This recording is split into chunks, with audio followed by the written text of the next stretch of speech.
ఈరోజు కమ్యూనిస్టు సంఘాల అనుబంధ సంస్థ ఏఐటియుసి ఆధ్వర్యంలో మున్సిపల్ కాంట్రాక్ట్ వర్కర్స్ యూనియన్ వాళ్ళు ఈరోజు నన్ను కలుస్తూ ఒక రిప్రజెంటేషన్ ఇచ్చినారు. ఇది రాష్ట్ర వ్యాప్తంగా వీళ్ళు అందరూ ఎమ్మెల్యేలని కలిసి విజ్ఞాపన చేస్తా ఉన్నారు. ఎందుకంటే రాష్ట్ర వ్యాప్తంగా ఉన్నటువంటి మున్సిపల్ కార్మికులు, అలాగే ఆదోనిలో ఉన్నటువంటి మున్సిపల్ కార్మికులకు వేతనాల చెల్లింపు విషయంలో జరుగుతున్న అన్యాయం గురించి, అంటే ప్రైవేట్ కంపెనీల ద్వారా చేస్తే వీళ్ళకి సరైన సమయంలో జీతాలు రావు, ఈఎస్ఐలు రావు, పిఎఫ్లు రావు, ఇటువంటి సమస్యలు ఉన్నాయి. అలాగే ఉన్న కార్మికులు సరిపోరు, అంటే ముగ్గురు చేయాల్సిన పనిని ఒకరి దగ్గరే చేయిస్తున్నారు. కాబట్టి సంఖ్య పెంచుకునే అవకాశం ఉన్నప్పుడు పెద్ద మున్సిపాలిటీ కాబట్టి సంఖ్యను పెంచుకోండి అంటున్నారు. అలాగే అవుట్సోర్సింగ్ విధానంలో పనిచేస్తున్నటువంటి కార్మికులందరినీ కూడా, అంటే ఏళ్ల తరబడి కొంతమంది 10-20 ఏళ్ళు కూడా పనిచేస్తూ ఉంటారు, వీళ్ళందరినీ కూడా మనం పర్మనెంట్ చేయాలనేది, అలాగే మిగతా రిటైర్మెంట్ అయిన వాళ్ళకు సంబంధించినటువంటి రావాల్సిన బెనిఫిట్స్ అన్నీ కూడా సక్రమంగా అందజేయాలనే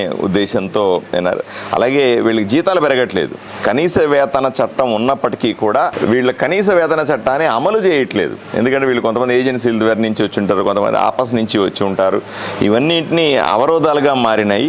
అలాగే అవుట్సోర్సింగ్ కార్మికులకు రిటైర్మెంట్ వయసు కూడా 62 సంవత్సరాలకు పెంచండి అనే రకరకాల డిమాండ్లతో ఈరోజు నన్ను కలిశారు.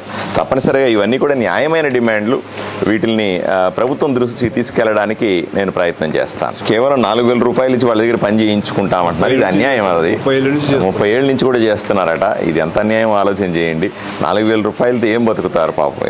వృద్ధాప్య పింఛన్ ఇచ్చినట్టుగా 4,000 వాళ్ళకి ఇస్తే పొద్దునుంచి రాత్రి దాకా కష్టపడే ఉద్యోగుల్ని, వాళ్ళ కుటుంబాలను ఎలా పోషించుకుంటారో. ఇంకోటి ఏంటంటే ఎప్పుడైతే ఇక్కడ అవుట్సోర్సింగ్లో పనిచేస్తారో వాళ్ళకి వెంటనే సంక్షేమ పథకాలు తీసేస్తారు. సంక్షేమ పథకాలు వాళ్ళ అర్హులు కాకుండా చేస్తారు. ఇది కూడా అన్యాయమే. ఎందుకంటే వాళ్ళకి వచ్చే 4,000 రూపాయలతో ఇల్లు రాదు, రేషన్లు ఉండదు, ఇంకోటి ఉండదు. ఆ రకంగా కూడా ఇబ్బంది పడతా ఉంటారు. వీటన్నిటిని కూడా తప్పనిసరిగా పరిష్కరించాల్సిన అంశాలు ఇవన్నీ కూడా.